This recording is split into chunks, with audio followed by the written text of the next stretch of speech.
Vamos lá, galerinha. Nossa videoaula, tá? Hoje nós vamos falar sobre triângulo.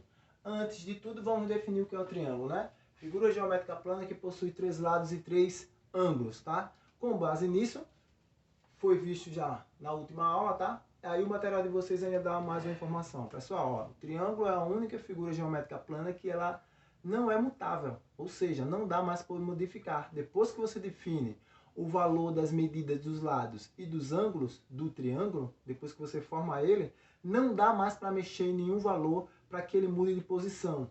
E aí, ó, para mencionar melhor isso, vamos pegar aqui, por exemplo, um retângulo.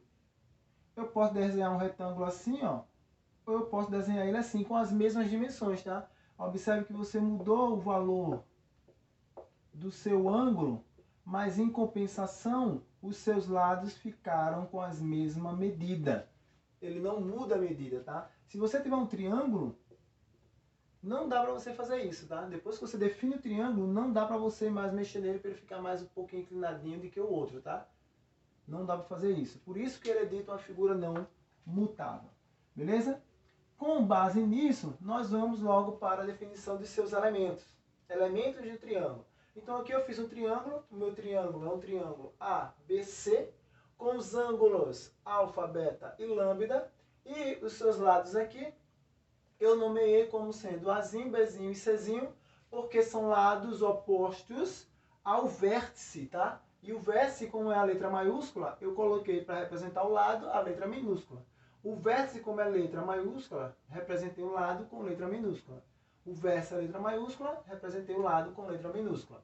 Dando continuidade a isso, quais são os elementos do triângulo, né? Nós temos o vértice, certo? Que são os elementos A, B e C, aqui da nossa figura, A, B e C maiúsculo. Nós temos os lados, olha só, os lados podem ser representados pelo segmento de reta dado pelas letras, tá? Por exemplo, AB, BC e AC. Ou simplesmente você pode colocar, ó, é o Azinho, o Bzinho ou o Czinho, tá? Você pode colocar as 3 letras minúsculas para representar os lados, ou, se preferir, os segmentos de retas aqui. Na maioria das vezes, nas literaturas que vocês forem estudar a definição de triângulo, até no nosso próprio material, vocês irão ver que esse material ele representa sempre por AB, BC, AC, tá? Lembra aí que a gente está estudando as definições do triângulo do capítulo 8, né, da página 167, só para a gente lembrar aí. E aí nós temos esses elementos como lado. Logo a gente também tem os ângulos. E os ângulos se dividem em internos e externos.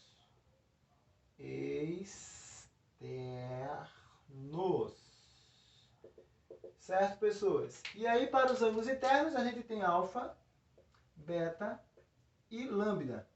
Para os externos, aí eu faço um prolongamentozinho das retas, ó. Vou prolongar essa, vou prolongar essa, vou prolongar essa. E aqui eu vou montar um ângulo externo, vou chamar de lambda linha, o ângulo externo de beta linha e o ângulo externo de alfa linha. Então tá aqui, é o meu alfa linha, o meu beta linha e o meu lambda linha. São meus ângulos externos. Beleza? Então são esses aí os elementos do triângulo. Uma curiosidade do triângulo, tá? Ele é a única figura geométrica plana que não dá para se traçar diagonais. Quem lembrar aí de diagonais, né? Segmento de reta que une dois vértices não consecutivos. A gente consegue ver isso no quadrado, no retângulo, no losango, né? Em todas as figuras geométricas a gente consegue ver a definição de diagonal. Só que o triângulo não tem diagonal, beleza? Vamos continuar. Desigualdade de um triângulo. Lembra que a gente também mencionou a definição de desigualdade do triângulo, tá, pessoal? Desigualdade do triângulo é em função dos seus lados A, B e C.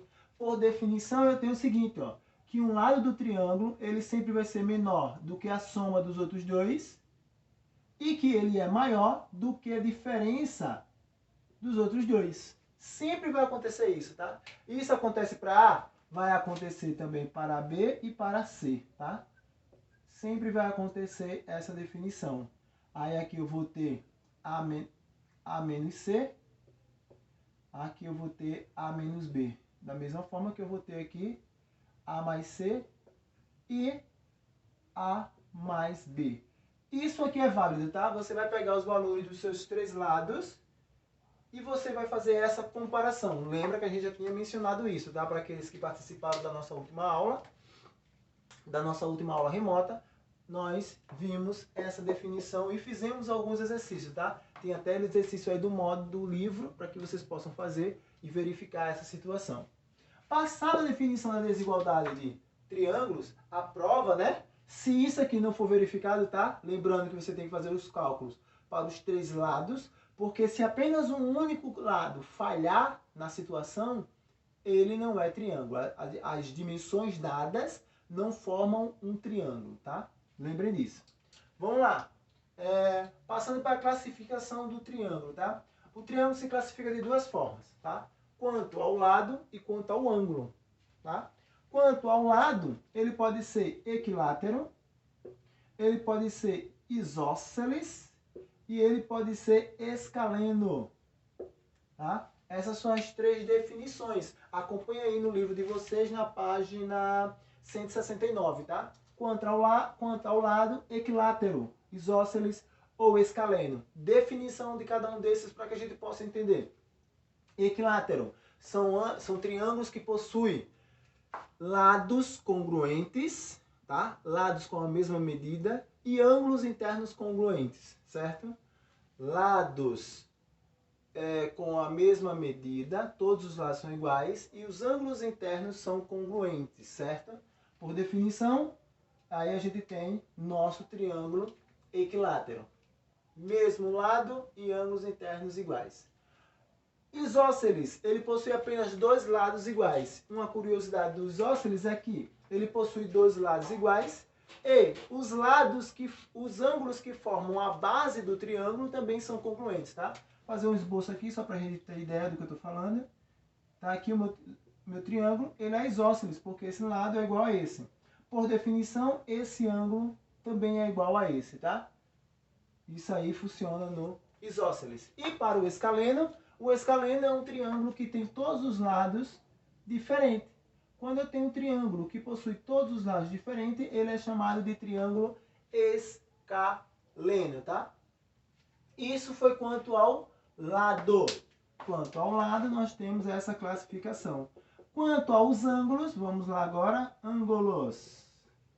Quanto aos ângulos do triângulo, ele pode ser classificado também de três formas. Ele pode ser um triângulo acutângulo, ele pode ser um triângulo retângulo ou ele pode ser um triângulo obtusângulo. Professor, como assim? Então vamos lá ver. Quando eu tenho um triângulo que ele é acutângulo, ele pode ser retângulo e ele pode ser obtusângulo, certo? Quando ele é acutângulo, significa que todos os ângulos internos são ângulos menores de que 90 graus. Então, ó, peraí, deixa eu desenhar aqui um triângulo. E aí eu vou colocar 60, 60, 60. Então, cada ângulo interno dele mede 60. 60 é um ângulo menor do que 90. Logo, esse triângulo é um triângulo acutângulo. Beleza, pessoas? Então, quando em um triângulo todos os seus ângulos internos são ângulos menores de que 90, esse triângulo recebe a classificação de triângulo acutângulo. Beleza? Triângulo retângulo, como o próprio nome já diz, retângulo, então possui um ângulo reto. Ângulo reto é um ângulo de 90 graus. Então, todo triângulo que possui um ângulo reto, o ângulo de 90 graus, é dito triângulo retângulo, certo? Ângulo igual a 90 graus. Esse quadradinho aqui, ó, é a representação, tá? Quando ele possui esse quadradinho, você já sabe que ele é retângulo naquele vértice, beleza? Esse quadradinho vale 90 graus por definição matemática.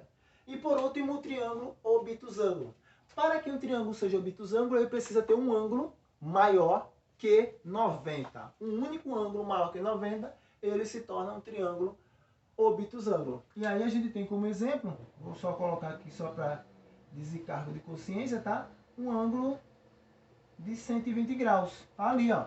Só possui um ângulo que seja maior do que 90. Se possui um ângulo que seja maior que 90, logo ele é classificado como obtusângulo. Pessoal, lembrando, tá? Isso aqui é só classificação, não tem cálculo por enquanto, tá? Só estou classificando os triângulos para vocês, para que vocês conheçam os tipos de triângulos que existem. Existe o triângulo que ele é equilátero, todos os lados são iguais, assim como também os ângulos internos. Os isósceles, com dois lados iguais e dois ângulos internos congruentes, justamente os dois ângulos que formam a base. O escaleno, que possui todos os ângulos internos diferentes e todos, ou melhor, minto, desculpa, tá? O triângulo escaleno possui todos os lados diferentes, tá? Todos os lados diferentes. Por definição, também possui todos os ângulos diferentes. De acordo com o ângulo, ele pode ser acutângulo, quando os ângulos são menores que 90, e aí eu só olho para o ângulo, tá? Não preciso olhar para o lado, só olho para o ângulo do triângulo, quando eu estou classificando em função do seu ângulo. Então, olho para um ângulo menor que 90, acutângulo. Olho para um ângulo, tem um ângulo reto que representa 90 graus, retângulo. Olho para um ângulo, possui um ângulo maior que 90, então é um triângulo obtusângulo, beleza? Essa foi a classificação dos triângulos referente aos ângulos, tá? E aí a gente falou referente aos ângulos e referente aos lados, beleza? Sim ou não? Espero que todo mundo esteja entendendo. E aí chegamos aí na página 171, pessoas. Na página 171, ele menciona esse tópicozinho aqui, ó. Pontos notáveis de um triângulo. Professor, quais são os pontos notáveis de um triângulo?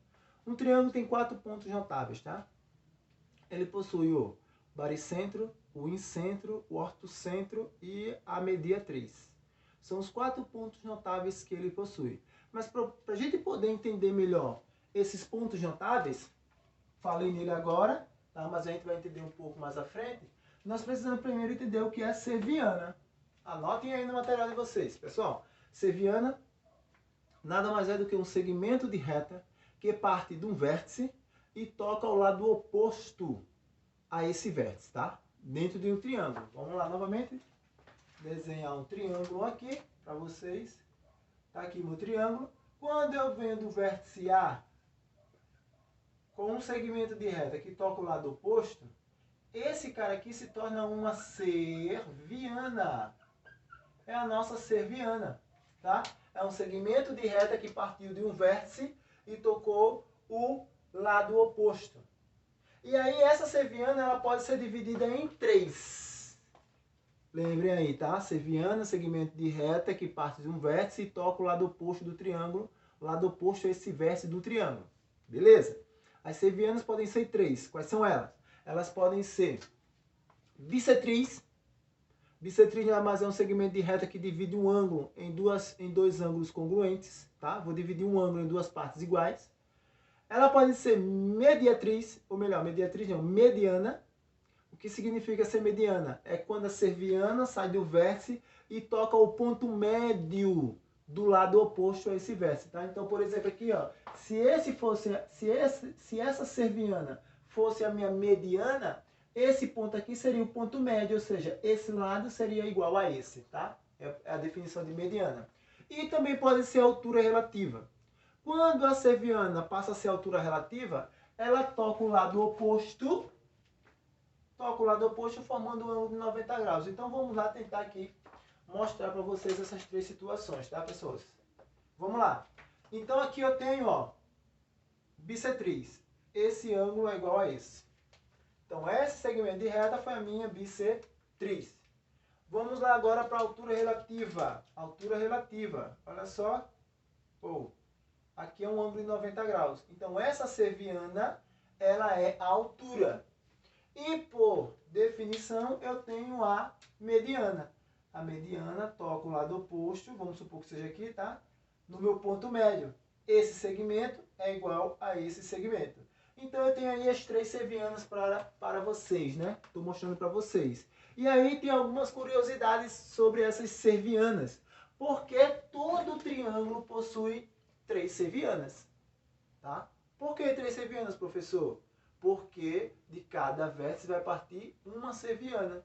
E quando essas servianas se tocam, se cruzam, elas se cruzam em um ponto, que é chamado de ponto notável. Vamos ver agora, tá? Vamos pegar aqui um triângulo.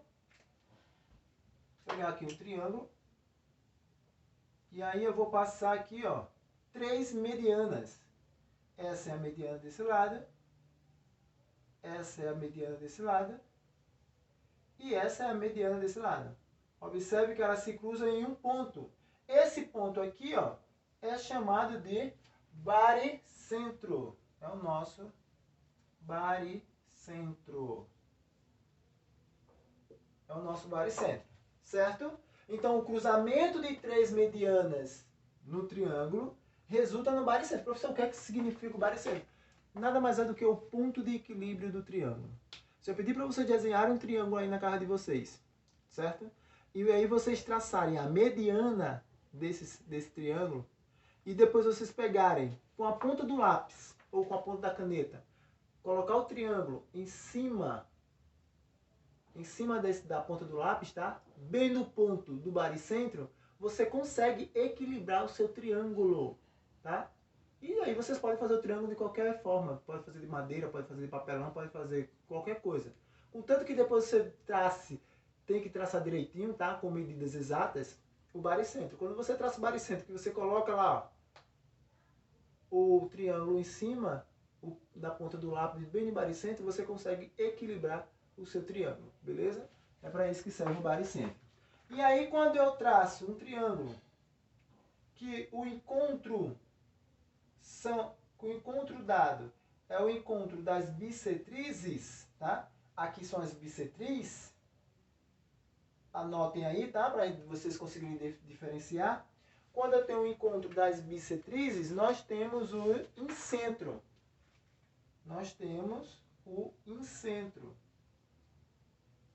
Incentro. Certo?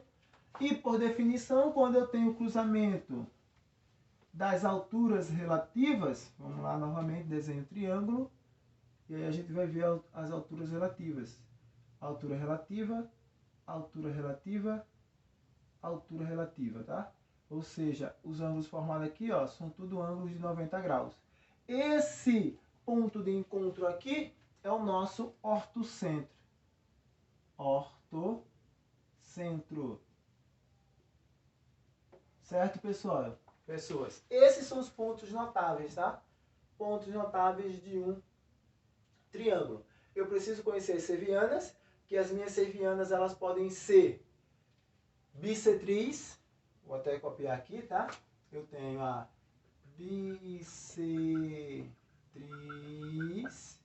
tenho a altura e tenho a mediana. São as 3 servianas que eu tenho dentro de um triângulo, que pode partir de um vértice, certo? Cada uma tem seu propósito dentro do triângulo bissetriz. Vai dividir um ângulo em 2 partes iguais. A altura vai definir a altura do triângulo, né? Então toca ao lado oposto com um ângulo de 90 graus. E a mediana toca no ponto médio do lado oposto, certo? O lado oposto ao vértice. E aí o cruzamento delas 3 resulta nisso, tá? Cruzamento de 3 medianas, baricentro. Cruzamento de 3 bissetrizes, incentro. Cruzamento de 3 alturas, ortocentro, tá? Professor, eu me lembro que o senhor, nesta videoaula, está mencionando que possui 4 pontos notáveis. Qual é o próximo ponto notável? Beleza. Daqui a pouco a gente volta, tá, para o teorema da bissetriz. Vamos falar logo da mediatriz. A mediatriz de um triângulo, vou desenhar aqui o nosso triângulo, é dada pela seguinte definição. Para traçar a mediatriz, que é o ponto de encontro, vai ser o ponto de encontro, tá? A mediatriz, quando eu traço 3 segmentos de retas que são perpendiculares aos lados do triângulo, tá? Não é a altura, tá, pessoal? A altura é parte do vértice. Eu vou partir do vértice e vou até o lado oposto, determinando a altura. Tem que ser perpendicular o encontro. Mas aqui eu já vou sair do lado de forma perpendicular, do ponto médio de cada lado, tá? Ponto médio de cada lado. como se fosse a mediana, mas eu saio perpendicular, formando um ângulo de 90 graus, ó. E aí, quando eu saio de forma perpendicular, deixa eu ver aqui para ficar bem perpendicular, tá, pessoal? Para não errar. Quando eu saio de forma perpendicular do ponto médio de cada um dos lados, há o encontro, há o cruzamento dessas mediatrizes, tá? Então, a mediatriz é um segmento de reta que parte do ponto médio de cada lado de um triângulo, tá? De forma perpendicular. Então, tá aqui. Mediatriz, mediatriz, mediatriz. Certo? Essas mediatrizes se encontram num ponto. Que ponto é esse? É o circuncentro. É circum, parece. Deixa eu ver, tá? É circum. Circuncentro. Certo, pessoal? Esse é o quarto ponto notável aí do triângulo. É o circuncentro, tá? Então, nós vimos o quê? Vimos baricentro, incentro, ortocentro e circuncentro. Dado pelas cervianas, quais são as cervianas? Bissetriz, altura, mediana e mediatriz, tá? Lembrando que aqui esse cara é a nossa mediatriz. Certo, pessoas? E aí voltamos para o nosso último tópico, que é o teorema da bissetriz interna. Por que eu deixei por último? Porque é a única parte que tem cálculo, certo? É o único tópico que tem um cálculozinho aqui para a gente fazer, tá? Vou definir aqui para vocês. Vamos lá, deixa eu apagar aqui. E aí, ó, nós temos dois teoremas. Eu tenho o teorema da bissetriz quando ela é interna. Vou colocar aqui, ó, interna. Interna.